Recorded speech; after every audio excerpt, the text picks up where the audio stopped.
रायपुर में एक बड़ा अपडेट हमको मिल रहा है। कैबिनेट मंत्री रामविचार नेताम ने एक स्टेटमेंट दिया है।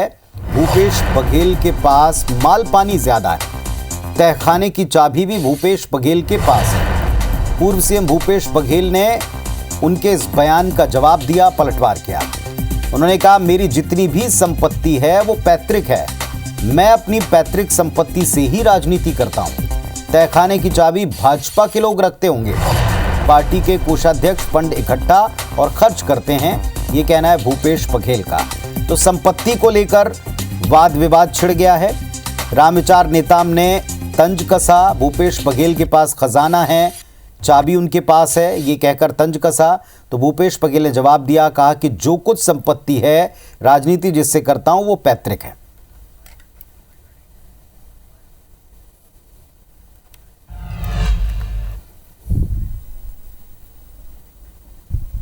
निवर्तमान जो मुख्यमंत्री रहे हैं, ये प्रश्न तो उनसे भी होना चाहिए ना, क्योंकि सभी माल पानी तो उन्हीं के पास है। बहुत सारे तहखाना अभी भी मुझे लगता है कि उनकी चाबी जो है इन्हीं लोग के पास है।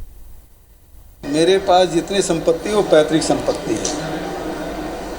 है ना, और राजनीति भी उसी से करता हूँ मैं। हर पार्टी में कोषाध्यक्ष होता है, कोष संभालने वाले कोषाध्यक्ष होते हैं, है ना। फंड जनरेट करने के काम, खर्च करने का काम कोषाध्यक्ष को होता है, पार्टी को होता है। और तहखाने की चाबी यदि वो लोग रखते हैं तो पहले अपना बता दें, हम लोग पास तो नहीं है भाई, तो उसकी जानकारी, तहखाने की भी जानकारी हमको नहीं है।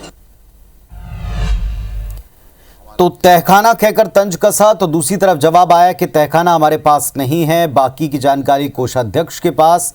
दोनों पक्षों के नेता हमारे साथ में जुड़ गए हैं। जवाब लेते हैं। अमित श्रीवास्तव जी हैं, प्रदेश प्रवक्ता हैं कांग्रेस पार्टी के, और निशिकांत पांडे साहब हैं, प्रदेश प्रवक्ता हैं भारतीय जनता पार्टी के। दोनों का स्वागत करते हैं। अमित श्रीवास्तव जी, पहले अपनी बात रखिए। कांग्रेस पार्टी के दिग्गज नेता से, शीर्ष नेता से कहा कि पूर्व सीएम साहब के पास तहखाने की चाबी है। तंज है दरअसल संपत्ति को लेकर, तंज है दरअसल भ्रष्टाचार के आरोपों को लेकर। देखिए पुनीत जी, सबसे पहले तो मैं ये कहना चाहता हूं कि भाजपा के लोग आजकल राजनीतिक छोड़ के, मुझे लगता है ज्योतिष हो गए। शायद उनको पता लग रहा है कि किसके पास खजाना है, किसके पास चाबी है। तो मुझे लगता है कि जिम्मेदार पद में जब आप बैठते हैं तो लोगों की नजर आप पे रहती है, लोग आपको एडमायर करते हैं। और यही हमारे रामविचार नेताम जी जो हैं, उन्होंने 4 साल पहले, आपको ध्यान होगा, पाटन की एक सभा में कहा था, जोर से बोलो, दिल से बोलो, भूपेश बघेल जिंदाबाद। और उस समय बीजेपी के लोगों ने कहा था कि ये स्लिप ऑफ टंग है, और हमने कहा था उनकी लोकप्रियता के कारण उन्होंने ये बोला जाके। तो मैं निश्चित तौर पे कहना चाहता हूं कि हम पूरा क्रिस्टल क्लियर है, सब जानते हैं। जब आप व्यक्ति चुनाव लड़ता है, एफिडेविट में सारी चीजें देता है, और आपके पास तो ट्रिपल इंजन की सरकार अब आपके पास आ गई ना। अगर आपको ऐसा कुछ लगता है, आप तो रोज ईडी भेज रहे हैं कोई ना कोई कांग्रेस नेताओं के, आप अब तो कांग्रेस भवन तक में आप ईडी भेज रहे हैं।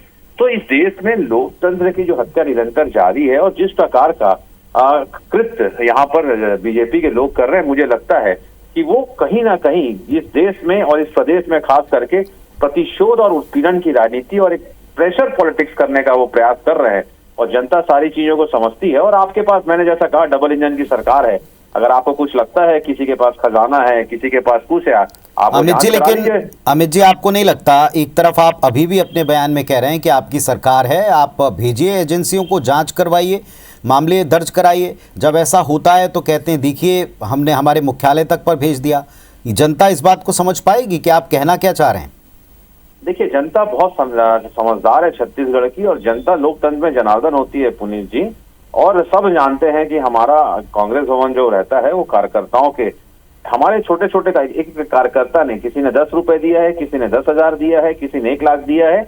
और सारी हम देंगे ना ईडी में, तो हम तो कह रहे हैं कि हम सारे चीजों को, जो क्वेश्चन उन्होंने किया है, हम सिलेवार सबका जवाब दे रहे हैं, कहीं कोई दिक्कत नहीं है। लेकिन जिस प्रकार का ये कहते ना कि जब आपके पास करने के लिए कुछ नहीं होता, जब आप लोगों को मुद्दे से भटकाना चाहते हैं, तो इस टाइप का आपका बयान आता है। जनता सारी चीजों को समझ रही है। मुझे लगता है अब 14 महीने हो गए, लगातार आपको अब काम करना चाहिए। आपने जो वादे किए थे उस पर आप ध्यान दीजिए। मुझे लगता है निशिकांत पांडे साहब, काम नहीं है सरकार के पास करने के लिए जो इस तरह के आरोप लगाकर ध्यान भटका रहे हैं? पुनीत जी, आपको बड़े भाई अमित श्रीवास्तव जी को नमस्कार। लेकिन जो बात कह रहे थे हमारे बड़े भाई की लोकप्रिय, वास्तव में बहुत लोकप्रिय नेता थे और सरकार भी इनकी बहुत लोकप्रिय थी। कारण ये था कि पूरे प्रदेश की चर्चा पूरे देश में होती थी, कैसे सीएम सचिवालय में बैठ के 25 रुपए टन का अवैध उगाही किया जा रहा था। बात हो रही शराब घोटाले की। शराब घोटाले की आड़ में आबकारी के लाभकारी मंत्री जेल में, उसके कॉन्टेक्स्ट में उन्होंने जो इनपुट दिया उसके कॉन्टेक्स्ट में कांग्रेस पहुंच गई। अब इसमें चिंता ये व्यक्त कर रहे हैं कि तहखाना है या चाबी है, इसमें कोई किंतु परंतु तो है नहीं कि जिम्मेदारी तो भूपेश दाऊद जी की बनती है। तो उनके नेतृत्व में सरकार चल रही थी और प्रदेश के सीएम हाउस में अगर ऐसे बंदर बाट हो रहे थे तो उनकी जवाबदारी नहीं बनती या तहखाना का चाबी उनके पास नहीं होगा, ये संभव नहीं है। कितने अधिकारी और कितने व्यापारी जेल में हैं, सुनी थी ये किसी से छुपा हुआ है क्या? तो उसी तारतम्य में अगर कांग्रेस भवन भी गई है, उनको कुछ इनपुट दिया हुआ इनके नेता ने, अपने नेता से पूछा थी उन्होंने क्या जानकारी दी। लेकिन विषय यह है कि 5 वर्ष के विनाश के कालखंड में अगर किसी भी चीज की अगर चर्चा हुई तो सिर्फ सिवाय भ्रष्टाचार के अलावा कोई बोलबाला नहीं था यहाँ पर जी। तो भ्रष्टाचार। लेकिन जो भूपेश दाऊद जी कह रहे हैं कि पार्टी फंड की चर्चा ही नहीं हो रही साहब, यहाँ आप विषय को बदलने की आवश्यकता ही नहीं है, पार्टी फंड की चर्चा ही नहीं है। यहाँ चर्चा हो रही है कि जो बंदरबाट में, शराब में, कोयला में, चावल में, उसकी बंदरबाट की राशि की चर्चा हो रही है। भूपेश बघेल जी उसके आप जवाब देना चाहिए, उससे बचने की आवश्यकता नहीं है। लेकिन बार बार इस तरह से अपने आप को बचाव के मुद्दा में रखने से कुछ फायदा नहीं है।